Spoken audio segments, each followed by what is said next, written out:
Sí, Leocadio, ¿qué tal? ¿Qué tal? Muy buenas tardes. Muy buenas. Desde luego es una asignatura pendiente viendo los datos. ¿Por qué se recurre a la automedicación en este tipo de casos?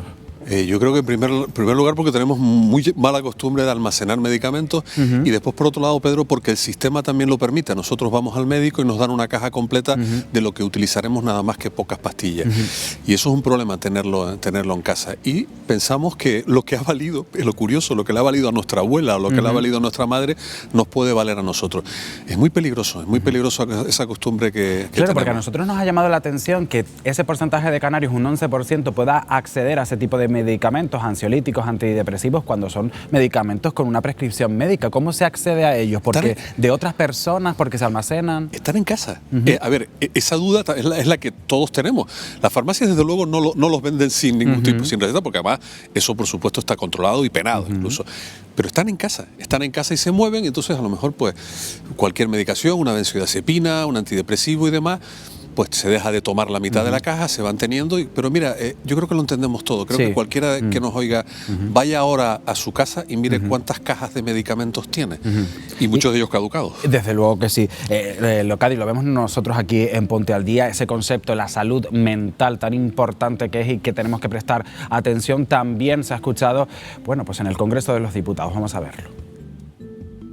Cada día 11 personas se quitan la vida en nuestro país. Si mañana desaparecieran las benzodiazepinas, el alcohol, la cafeína y los antidepresivos, España colapsaba con toneladas de psicofármacos.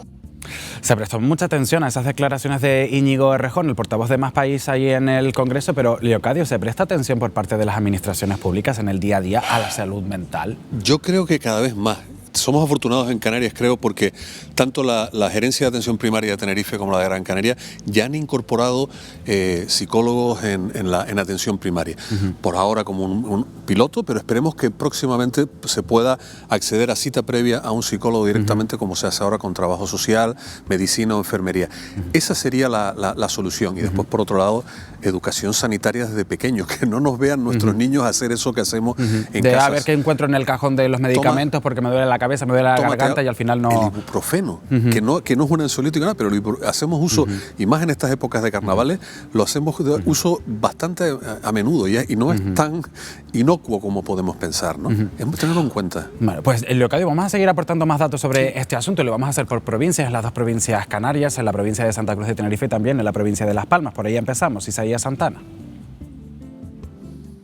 Sí, Pedro, y el uso prolongado también es un problema, que se recomienda en la mayoría de los casos 3 meses y en algunos casos superan los 3 años. También estadísticas en Lanzarote, antes de la pandemia un 10% de la población, ahora casi el 70%, y nos preocupa muchísimo la juventud con problemas emocionales de 18 a 29 años. Luz, y en la provincia de Tenerife, ¿qué está pasando en Santa Cruz? Prácticamente es una situación que se vive en toda Canarias, podríamos decir. Gracias, Isaías. 2 de cada 5 canarios reconocen que se medican con fármacos para los que no tienen receta. La mayoría lo hace con analgésicos, como estábamos comentando, ibuprofeno o paracetamol, pero muchos también lo hacen con antibióticos, antidepresivos y ansiolíticos. Ocurre en toda España. El 26% de la población española reconoce que lo ha hecho alguna vez, pero en Canarias esa cifra crece a un 35%. Estos datos coinciden con ese estudio que decía Wendy hace unos minutos, con la mala percepción de la salud mental que se tiene en Canarias. La valoración de la salud emocional en Canarias es de 6,35 sobre 10, la segunda más baja de toda España, perdón. Gracias, Luz. Bueno, pues es un asunto que afecta a toda España, Leocadio, pero vemos que ese dato también es preocupante en Canarias. Hablabas tú antes de un concepto que me ha gustado mucho, el de la educación sanitaria. Eso nos falta también. Nos falta. Yo creo que lo hemos hablado en alguna ocasión en el programa, en la sección. Es importante, sí, que no queremos que nuestros hijos, por ejemplo, consuman tabaco, que no lo consumamos nosotros, que no nos vean consumiendo alcohol habitualmente o perdiendo el control con alcohol. Es muy importante que lo tengamos en cuenta.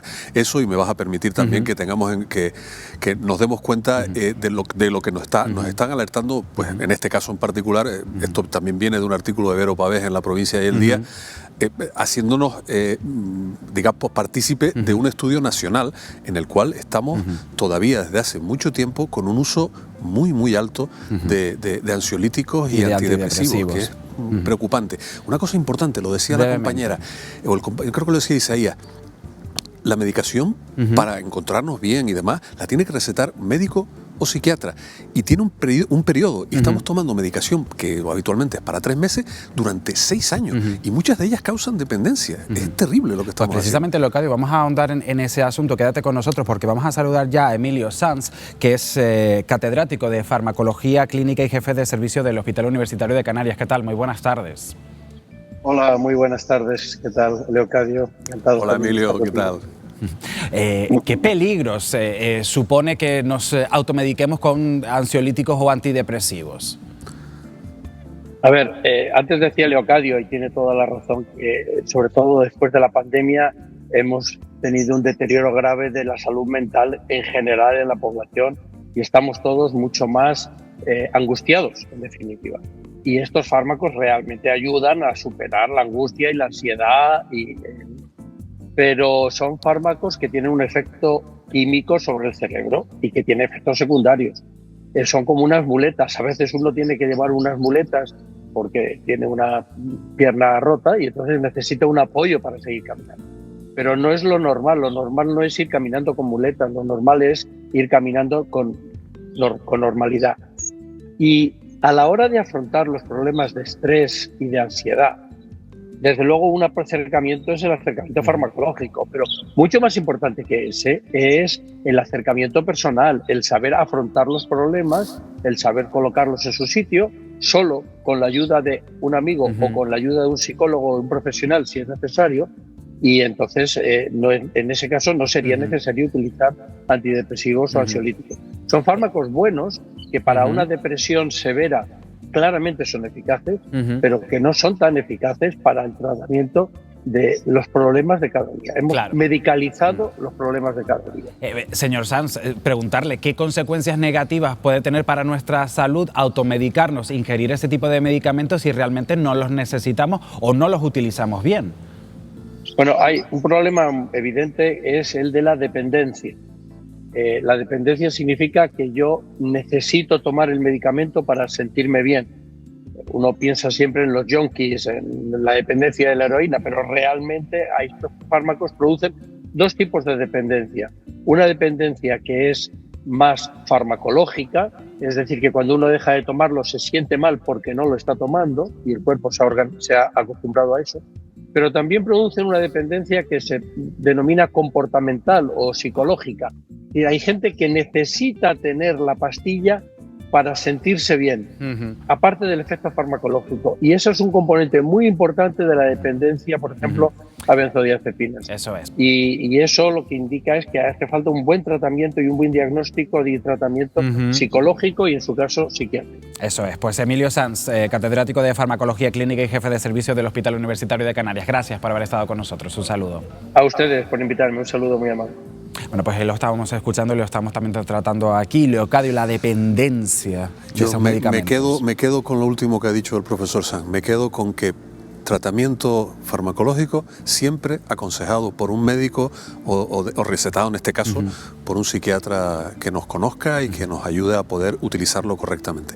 Ese para mí es el resumen. La clave. El resumen. Pues con eso nos quedamos. Leocadio Martín, psicólogo, gracias como siempre por acompañarnos aquí en Ponte al Día. Wendy, seguimos.